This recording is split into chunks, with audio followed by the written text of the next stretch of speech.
Hello and welcome to Shikanime. My name is Lauren, and today I am looking at another ZeronicKiba video. This one is Overlord player info I didn't know existed. So this one was a fairly recent video, so I'm really looking forward to it because the player stuff is just, it's fascinating to me. Everything that I've learned about it so far, I want to learn more about it. I want to know more about the players who have come before. I would be very, very curious if there's another player currently in the world right now. Anyway, and I've liked ZeronicKiba's videos before. He's very instructional. He's very informational. And he puts things very clearly, which I appreciate because this is a complicated world. So thank you again for watching. Thanks again for making the video. Please do go check out his channel. The link for the video is going to be below. So go check out his channel and enjoy because it's awesome. And I don't want to waste any more time. Let's begin. Hey, what's going on, everyone? And I am here Not much. today for another video focused on Overlord player information. So today it's going to be a quick video. I just really wanted to make this because I have just recently discovered some player information that I didn't know existed. I don't know how I missed this info, and it's actually entirely possible that a lot of you watching this video already know it as well, because it's been available for some time. And when it comes to player info, there's very, very little in terms of confirmed facts in Overlord, so whenever there is some dropped, I am all over it, and I want to spread the word as soon as I can. So the information that I found pertains to the god of wind of the 6 great gods, who is worshipped in the Slain Theocracy, as well as most of the other human nations on the continent. So funnily enough, the bulk of this information doesn't even come from actually the Overlord series. It comes from a spin-off show that maybe some of you have heard called Isekai Quartet. Specifically, Isekai Quartet, the movie. Okay, so I've definitely seen some of this imagery before.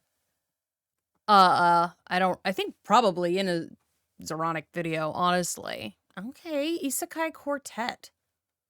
Well, let me know if I should watch that.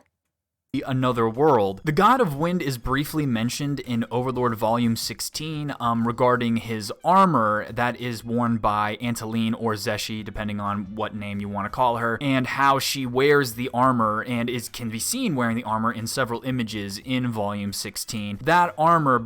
That is really cool looking. If this white armor here with the stars on it is the armor, that is very cool armor. I like it a lot. Belonged to the god of wind and is viewed as a trump card of the Slain Theocracy. So, and Zeshi being the most powerful warrior in the Slain Theocracy is granted access to it as a kind of trump card weapon. But as I mean, that would make sense too. I mean, you get to wear the weapon of the armor of an actual god.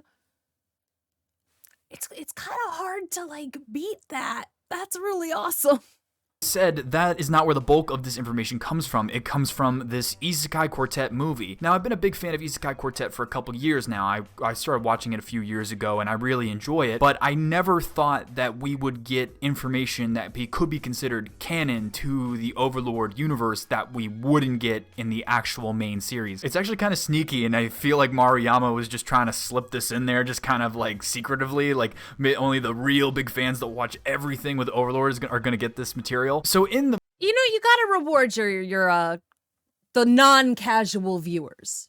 You gotta reward them for going the extra mile. Movie, we find out that the god of wind's name is Kiko Tenshin Neko Nyan. Now, while he isn't actually named in the movie, there was an additional pamphlet that was released with the movie. Oh, wow, that's a deep cut. A lot of the events that occur prior to the events in the movie. And from the way I understand it, the events of Isekai Quartet basically take place in an alternate timeline compared to the timelines that are going on in all the series that are involved in Isekai Quartet. Okay. But the information we find out about Kiko Tenshin can be considered canon as well, is something that I've found out. So basically, in the Isekai Quartet movie, there is this golem character named Pantagruel, and she is a creation of Kiko Tenshin. A long time before the events of the movie, Kiko Tenshin was actually teleported from the world of Overlord to the world of the movie. Once he's there, he starts developing golems with another character and eventually creates Pantagruel as well, which I think I've heard about that part before. I think I've heard about that one. I think maybe in the first one of the videos about the great gods that I watched. I think I did hear about that. Which tells us that he must have had a golem creation skill. And in this timeline, he ends up staying with Pantagruel, that character, until he dies of natural causes, because he is a human, as is confirmed. But the big things about this is that, number one, it gives us an actual name of one of the 6 great gods, which up to this point, we only knew Allah Alaf, the god of life, and Surshana, the god of death, and not... That's the only one I ever remember, is Shoshana. It's the only one I ever remember. Only that, it also gives us pictures of Kiko Tenshin. And from the pictures, we can see that he is a blue-haired human who had this very brilliant white armor that we see Zeshi wear in Volume 16 illustrations. And also, we can get a little information from his name, and that's actually something that's led to another theory of mine. So he also looks a little bit like Hyter from Freedom. Well, I believe the literal translation of his name is Shining Angel Meow Meow. Not Hyter, the other one. The other one that she likes. Helter. No.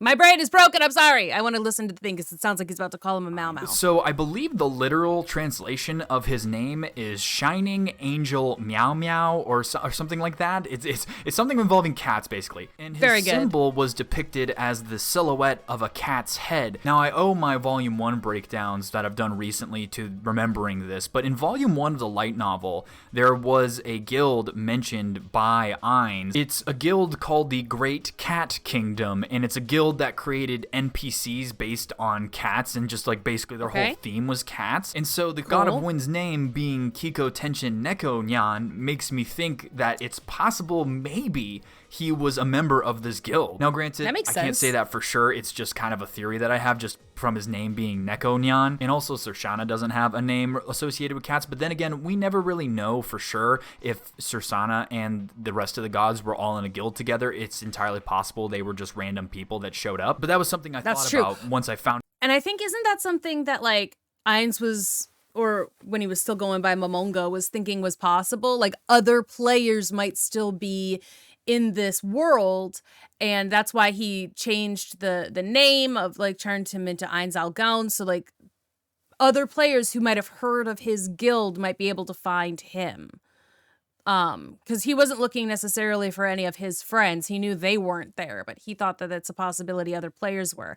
And I still think that that's a possibility, that like there could have been other members of other guilds who are out here in the world, just not making quite as many waves as him, or making waves in other places that aren't on the main continent, that wouldn't necessarily have quite as much interaction, or, you know, there's a lot of places in this world that we have seen very little of. So I think that's something that he was looking at, I remember, was thinking that other guilds might have come through with him.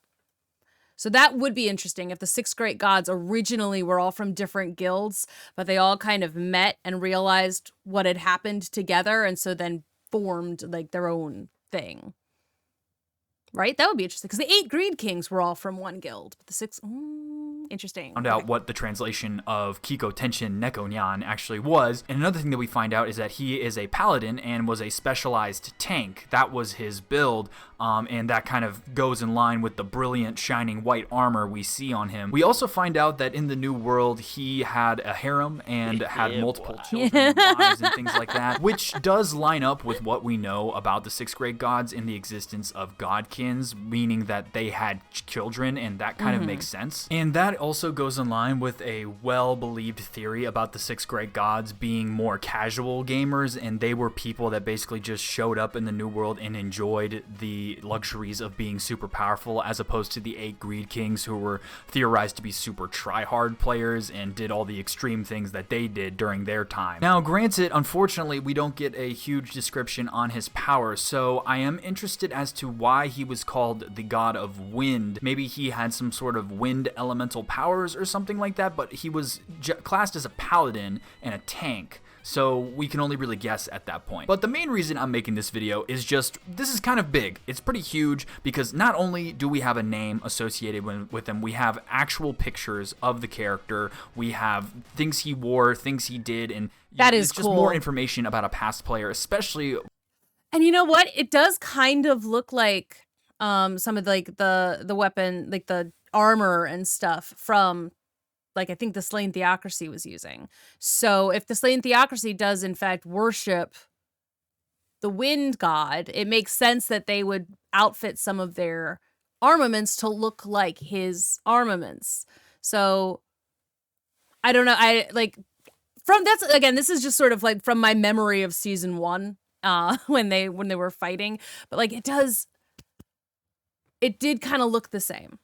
So I think that's cool too, that like even if we don't actually ever get to see this armor in person, which we might not, we have gotten to see its clear inspiration, you know? As well, one as well known as the 6 great gods are. And not only that, one could argue that Kiko Tenshin is an even more prominent player figure in the New World than the other 6 great gods that we do know the names of, which is Al-Alaf and Surshana. The other human nations don't have gods of life and death, they just worship the 4 elemental gods, with Kiko Tenshin being one of them. One could say he's an even more known figure in the New World in the current timeline with Ainz than the other players in the 6 great god that we know more about. But guys, that's pretty much all I had to say. I just wanted to get this out there for anyone who didn't know it like I did. This kind of fell into my lap. I was doing research on a potential religions video that I was going to do for the religions of the New World, and this just came on my screen and I couldn't believe that I had not seen this. I guess that's my punishment for not watching the Isekai Quartet movie. I never saw it. I never got around to it. So that is my punishment, and Maruyama's making sure that the dedicated fans are getting their payout with already knowing this. So like I said, it's possible you guys probably already knew this if you had seen the movie, but if you hadn't, I hope this provided some new information on a past player, which is always interesting to know. So guys, what do you think of this new information? Does it create any new theories for you guys? Leave your thoughts in the comment section below. I love to hear from you guys and to theorycraft with you guys. If you enjoyed this video and you want to see more like it, please hit that like button on your way out to let me know. And if you aren't already, please subscribe to the channel. It helps me out more than you know, and it'll let you know when I post in the future. With that being said, I want to thank you all for watching to the very end of the video, and I will see you all next time. Bye. All right. Great. That was interesting, and I am glad that I now know. Okay, I just wanted to check to make sure I was subscribed to his channel. I am. There. I always make sure that I like the videos after I have watched them, or at least I try to make sure I do that. All right. Great. That was fun. I mean, again, I enjoy learning the things about the past players and like the great gods and the greed kings. And I like learning about that. I like sort of trying to see if I can't figure out if maybe we'll find more types of that kind of thing in this timeline, or if Ainz is literally the only one. Because we know that there's stuff from Yggdrasil here. We know that there are things and items that have managed to come through when the servers shut down. So there's so many questions, and the player stuff is so interesting, and the great god stuff and the great kings, all of that stuff is really interesting too. Again, thank you so much for watching. I do hope you enjoyed it. I always like to learn more stuff, and I like ZeronicKiba's videos. So I will see you all in the next one. Bye-bye.